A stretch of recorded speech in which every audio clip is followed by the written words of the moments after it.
And last, talking about Bauer, so one, he's a competitor. I mean, he's just a fierce competitor on the mound. Always in the game, treats the game like, um, just when he's pitching against someone, it's like a 1-to-1 battle. He makes it personal. He's just such an intense competitor.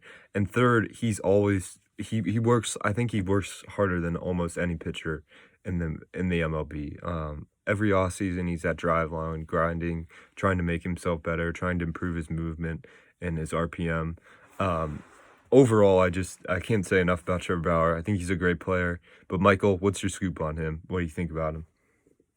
I've gone back and forth on Trevor Bauer a lot, and he's really one of the hardest players to analyze in all of baseball.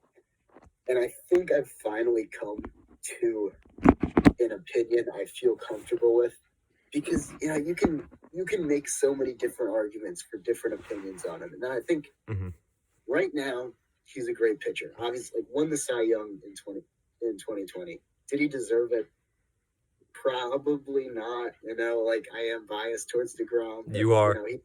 he had some very better stats. But whatever. All right, he's a great pitcher. Regardless, he performed great.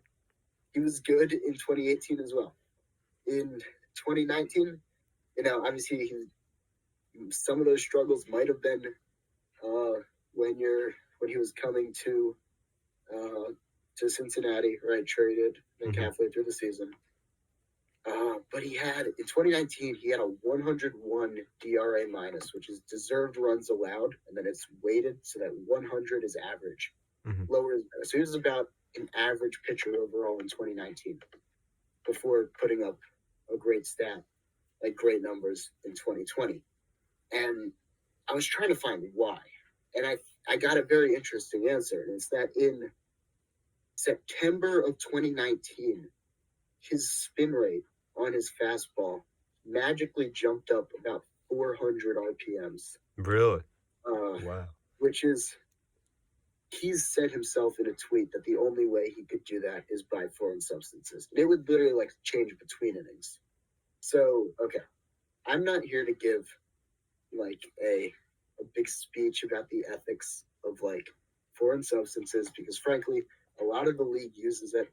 The MLB turns a blind eye. I don't really care. But it's extremely likely that that increase in that uh, how he got better is due to foreign substances. So Interesting. what my concern is with Trevor Bauer, he's such a wild card of a personality, is that I don't know if he's going to continue to be using that. Whether he just wanted to use them for a contract year so he could get money, or he wanted to stick it to the face of the MLB because he's obviously been very vocal about the Houston Astros cheating scandal. I don't know. He's a wild card of a personality. Or if the MLB steps in and actually starts enforcing those rules about banned substances, which personally I think they should do. I think it's led to a lot of the whole only strikeout and home run game that we see today, and I think a lot more balls would be put in play if they cut down on that. That would make the game more exciting and make the game therefore more accessible. But Hmm. if any of those things happen, then there's a good chance Trevor Bauer reverts. Also, uh, you know, he's somewhat overperformed in 2020. He still had good peripherals, but I don't expect like a 170, whatever he had, like a 170 ERA. Don't expect that what he did over those 12 games or whatever that he pitched to repeat over a full season. Oh yeah, no. And so I think what it comes down to Trevor Bauer is that you have the upside of one of the best pitchers in baseball. As you said, a guy who will go in, you feel comfortable with him pitching in a game 7 where he's an ace. But you also have a very real possibility if anything goes wrong where he ends up being maybe not average, but not an ace, right? Even if Hmm. that's like whatever his Sierra was in like the twos. That was still in like 2020. That was still over a 12 game sample size. Yeah. So we don't know if he's going to keep that up, and that's why I think this whole starting pitching class is really headlined by high risk, high reward guys. And I think Trevor Bauer really epitomizes that the most. Yeah. So I have some of his stats from 2018 to 2020. So I kind of encapsulated all he could be. Really good ERA minus at 69. He had his FIP minus was 76. His XFIP minus was 84. 30% strikeout percentage, 8% walk percentage. So good numbers. Yeah. And his Sierra was 361. And I think that's a little closer in true talent to where he is, maybe like a mid threes ERA guy Mhm. in a more neutral Interesting. environment. But the problem is we don't know.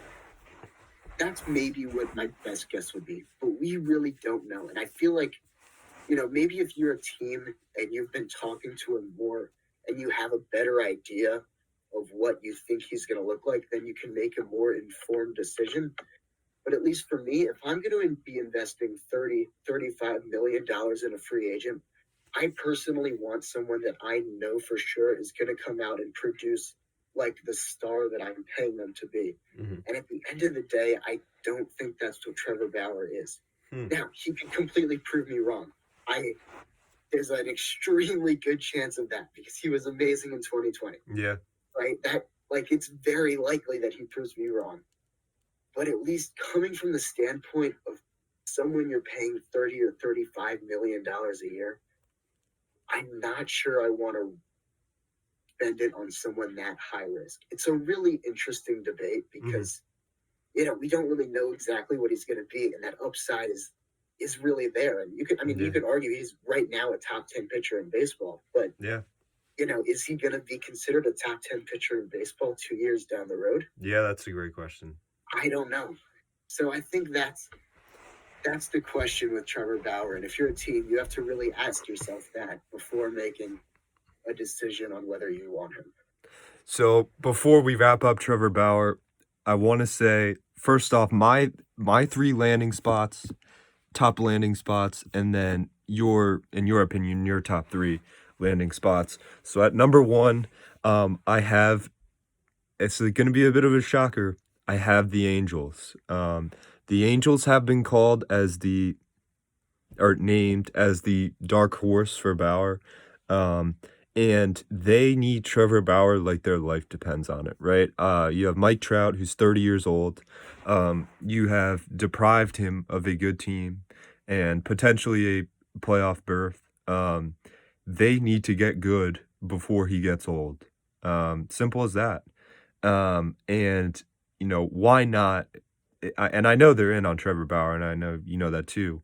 But why not, shape your pitching staff around Trevor Bauer? They have a lot of I think they have a decent amount of cap right now, and I know it's gonna clear up when Pujols is gone. Um, and, why not build around Bauer? I think it's the perfect spot for him. Second, I have the Mets. Obviously, I think the Mets are the favorite to sign him. Um, I think the best landing spot for him is the Angel well, I don't know. I think the Mets in the eyes of the public, the Mets are the favorite to sign him.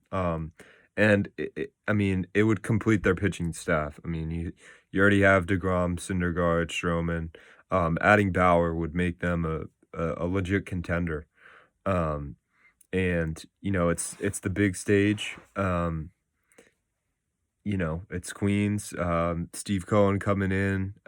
They're bringing in other pieces potentially this offseason.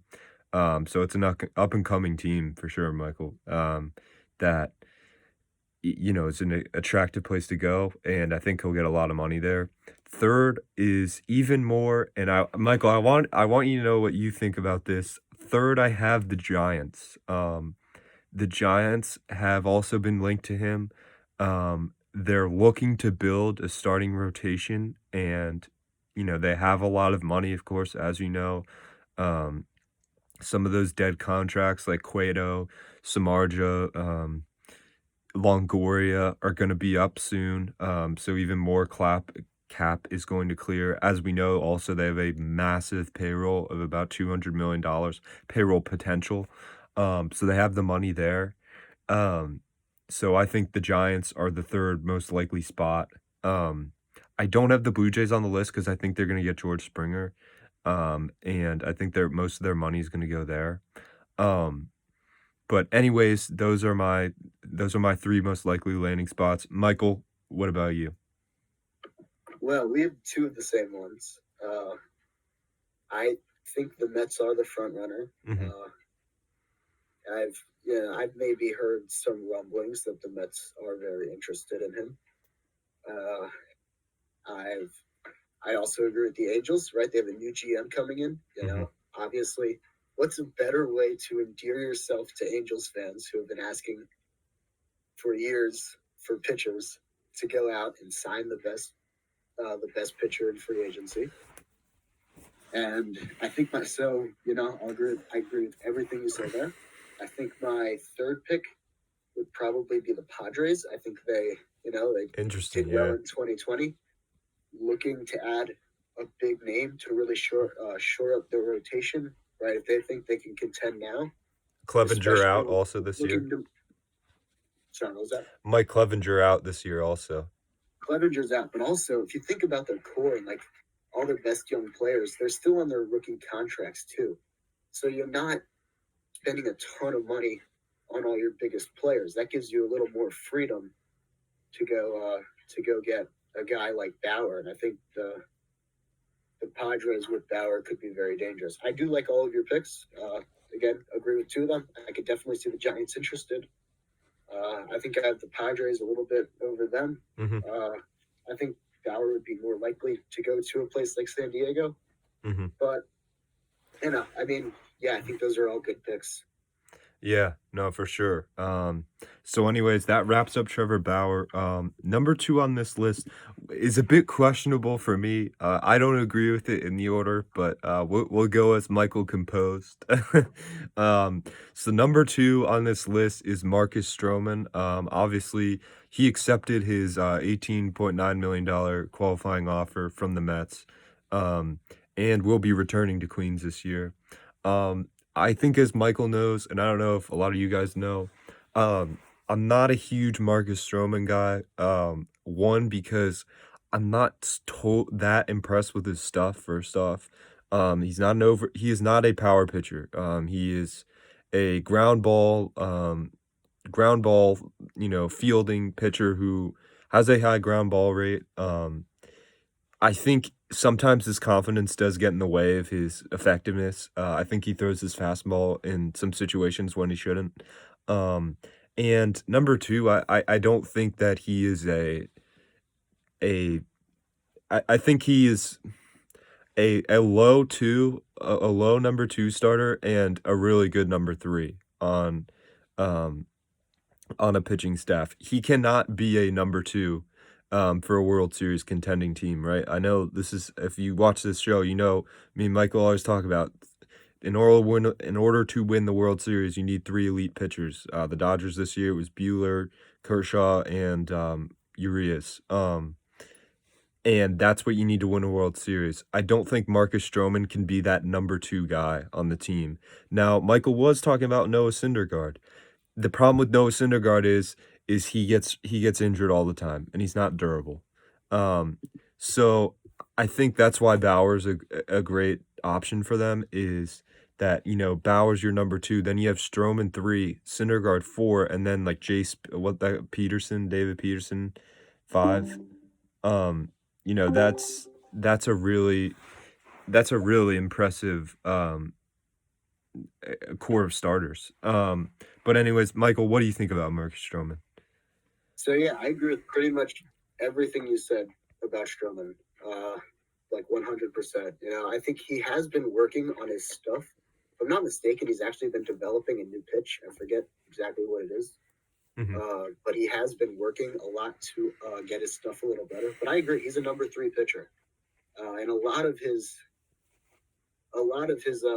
effectiveness really relies on the defense behind him. Right, he's a ground ball pitcher. mhm, Um, yeah, I might not agree with everything you said about Syndergaard. I think he's been out a lot recently because it's Tommy John, but mhm. like he shouldn't need that again. And then like and then other of his injuries have been flukes. For example, the hand, foot, and mouth disease he got Oh, yeah. at a summer camp that caused him to miss some time. Like that's not exactly what I would call injury prone, but yeah, I think he's a number three pitcher. I'm happy he's back. Hopefully the Mets defense up the middle will be a lot better now that Cano is gone because he is stupid. We should have Jeff McNeil and hopefully Andres Jimenez. We touched on Lindor earlier. Maybe he's there, but like either Jimenez or Lindor, that's very good defensive shortstop. So there should be better defense in the infield. Mhm. So yeah, I'm happy he's back. Just